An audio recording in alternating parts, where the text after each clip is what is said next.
গত বছর যে পাটের দাম ছিল কুইন্টাল প্রতি 4,000 টাকা, আজকের দিনে সেই পাট বিক্রি হচ্ছে 8,000 টাকায়।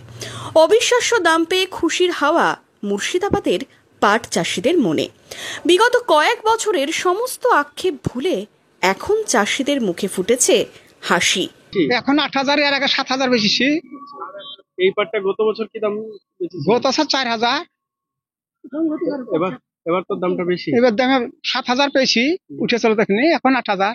আমাদের খুব ভালো লাগছে, এরকম দাম থাকলে আমরা খুব ভালো চাষি মানুষ, আমাদের 2 পয়সা এবছর দেখতে পেয়েছি। খুশি হয়েছে, খরচ হয়েছে, চারিদিকে কোনো কমা নাই, তো আল্লাহর সাথে খুব ভালো এখন আপাতত।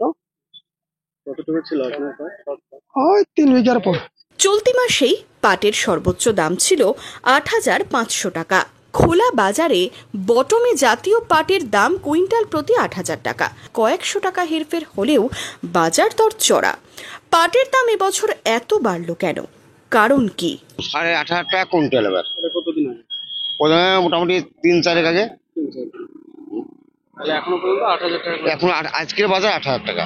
বাংলাদেশ থেকে পাটটা আসছে না, ওখানে বন্ধ করতে হয়েছে মোদি, তার জন্য আসছে না। এটা গেছি গ্রামগঞ্জ থেকে কিনছি। কোথায় নিয়ে যাবেন? আমরা নিয়ে যাবো এখন কলকাতায় মিলে। চাষিদের জন্য খুশির খবরই আছে, এবার চাষিদের জন্য খুশির খবরই আছে। মুর্শিদাবাদে পাট একটি গুরুত্বপূর্ণ ফসল।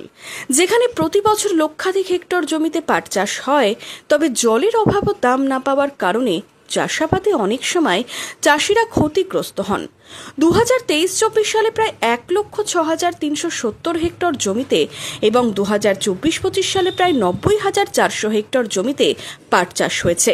কৃষকরা পাটের দাম বৃদ্ধি পেলে খুশি হন, কিন্তু বর্তমানে ধানের তুলনায় পাটের চাষে খরচও বেশি। ফলে পাটের দাম যেমন গতবারের তুলনায় ডবল বেড়েছে, চাষিরা বলছেন চাষের খরচও বেড়েছে দ্বিগুণ। মামিনুল ইসলামের রিপোর্ট, ইমাজিন কমিউনিটি মিডিয়া।